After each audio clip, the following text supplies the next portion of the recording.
From the beginning, PowerPoint was designed to be a linear storytelling tool. Start with slide one and go from slide to slide to slide. But life rarely goes according to plan, and you should never be handcuffed to your presentation linear order. Let's learn the fastest and the most artistic method to create a table of contents so that you can jump from any number of launching points within your presentation. This is slick, and it puts you in control. Hi, I'm Les from Power Up Training, where I bring my decades of corporate experience to you for free. While there are several old-fashioned techniques to build a table of contents or an agenda slide, this cool trick is only for PowerPoint 2016 up to the latest version of Office 365 for both the Mac and Windows PCs. I'm going to be starting by creating a new slide after the introduction slide. I'm going to select a title-only layout to give us some free working space. I'm going to label it Table of Contents. Now, I'm going to add my major Table of Contents slide hyperlink pointers. Note that the next steps only works on Windows computers. I'm going to show you how to do the Mac technique in about 60 seconds. Now, let's get me out of the way so we can focus on the desktop. In a Windows PC, just work in the normal view and scroll down the thumbnail list on the left. Find the first Table of Contents slide, click and drag it onto the canvas. It does not matter where you drop it. We'll fix the layout later.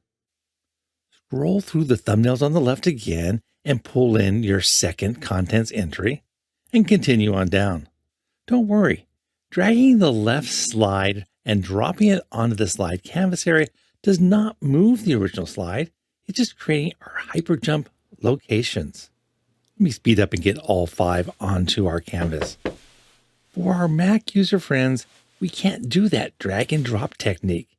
Instead, we must work from the Insert ribbon menu and click the drop down arrow for the zoom action icon.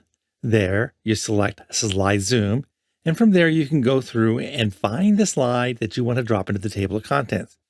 Repeat to add the others.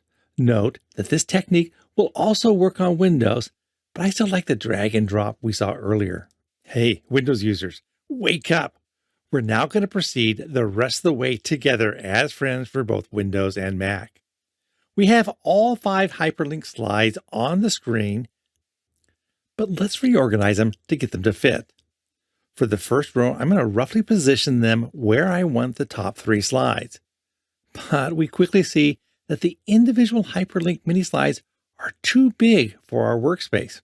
So here's a trick to resize all of them and keep them exactly the same size. Use the lasso method to select by clicking outside the top left slide and dragging the selection down to the bottom right. Make sure you are outside and above all of the objects before clicking, but do not include any other object like the title. Now, once you have confirmed that you've selected all the mini slide objects, look for the selector boxes on the corners of the slides. Then go back to any one of the slides and click the corner to drag and shrink the size. And they all follow along with identical dimensions, from sizing to alignment. Let's make them perfectly laid out. Once again, starting with the top row, I'm going to place just 2 of the slides where I want them, the farthest left and the farthest right. I'm ignoring the middle slide. Now, for alignment magic. With the top 3 selected, we go to the Home ribbon menu and then click the action icon of Arrange, going down to Align, and we'll start with Align Top. And let's go right back into Arrange menu and Align, and this time select Distribute Horizontal. This will place the middle slide exactly in the middle between the 2 outer bookend mini slides. This row looks great. While we could use the same alignment tools for the bottom row, let's look at another of PowerPoint's latest helpers, Smart Guides. As you move objects around on the page, PowerPoint Smart Guides will pop up. They're red dotted lines which show if you are aligned to the middle or top or side of the other objects on the page. They're subtle, but fast and easy guides. Just drag and look. One last tweak. All 5 slides now look high on the page. So I'm going to select them all and move them down in unison. There we go. We're now ready to test this out in our slideshow and see how our table of contents works. Here's our title slide, and then our intro summary page, and finally our table of contents. Each and every one of these thumbnails are live links to a section of the presentation. We can jump to any new spot by just clicking. Also watch the cool graphic when I click and the slide zooms up to the right spot. We're going to go to Specialized Software. And once there, I can advance my slideshow as normal from slide to the next slide. Oh, that's great. No, wait. We're now stranded in the middle of our presentation. We need an escape route to return to the table of contents. Let me hit the escape key on my keyboard and let's work on the slides again. Here on this page, I'm going to add a hyperlink symbol to return back to the table of contents. I'm going to go to Insert and choose Symbol, but you could drop in any object for this to work. I searched for Table of Contents, but nothing looked good. If I search for book, I do find something like a table of contents from a book. Let me drop that in and relocate it to the bottom of the slide. At the moment, it's just a plain object. To make it interactive, we need to add a hyperlink back to our main table of contents slide. So, with the object selected, we go to Insert and Link and Insert Link. It's important that we select Place in Document to see our slide pages.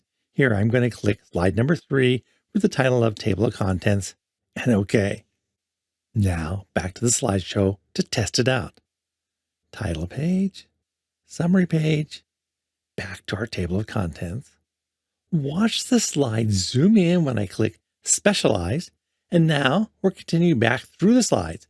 Microsoft Project, Visio, Access Database, and OneNote. There is our special hyperlink object. From inside our presentation, we can now move our mouse pointer on top and it switches to a finger, indicating a clickable link. Click, and back to our table of contents slide. Good job, team! But wait a minute. If we think about this, we saw this only for a single slide. While we could go back and copy the icon with the hyperlink and paste it, we'd have to paste it on every single slide of this long presentation. There's got to be a faster way, and there is. It's called Slide Master. Here at PowerUp Training, we do have an in-depth tutorial on this advanced tool. But basically, it's a technique to make a single change once on the underlying framework and have it flow through all the slides. Let's do it. Go to View on the ribbon menu and Slide Master. All the underlying layouts appear, layouts such as To Contents or Title and Contents, and at the very top of the list is the parent slide, which all the other layouts are based on. Change it here, and it's going to ripple through everything. As we did for the OneNote slide, we're going to insert an icon and then hyperlink it to the table of contents slide. I'm going to zip through this because we've already gone through it earlier in this presentation. Take a look at how once placed in the parent master slide, it automatically shows up on all the children's slides below. There we go, we're finished. But I need to show you how to get out of Slide Master view. Find the Slide Master ribbon menu. There at the end will be Close Master View. Let's go ahead and launch the slideshow. Title slide, summary slide, and table of contents. This time, let's jump to Ownership. And sure enough, our table of contents hyperlink is waiting to be clicked on the bottom of the existing slide. Still, there may be some issues. Let's go back to Ownership again and advance the show. Under Licensing Type, we see that the hyperlink icon is partially hidden. That's because it is underneath the image layer. Still, it is clickable. But what if it's completely covered up? If we go to the Communication Tools section of our presentation, We see some slides have the icon based on the slide content, and others have it missing completely. One solution is just to remember where the hyperlink icon is and move your mouse to that spot. The finger link cursor will pop up and you can still jump to the table of contents even though the icon is not visible. But if we're building this slideshow for someone else, or we just want to be safe, here's one of my mini techniques. Let's make the background of the slide transparent or see-through. On the offending slide, go to the Design ribbon menu and look for Format Background. On the right side menu, find Transparency and slowly move the slider to the right, and you'll see through the background to uncover the icon. On this slide, you might also want to consider doing the same transparency concept with the communication tool blue box. If your presentation has a similar background for all of the slides, you could consider clicking Apply to All for the transparency technique to ripple through all of the pages. But as always, make sure you have a copy of the presentation that you could fall back upon and use should you get some unexpected results. Finally, one last trick and a gotcha mistake. Should your individual table of contents slides not be obvious about the section topic, you could add text underneath the clickable mini slides. Watch as I add 2 separate text boxes and put in some text about those sets of slides. And now watch how I position the first box right inside and on top of the mini slide. But for the second text box, I'm going to put it down and away from the slide. And while the first example looks tighter, it does cause issues, as when I click the object in the slideshow, that text follows along at the bottom and it looks messy. However, if I use the specialized link with the text that's farther and out of the way, it looks cleaner when we jump to that section.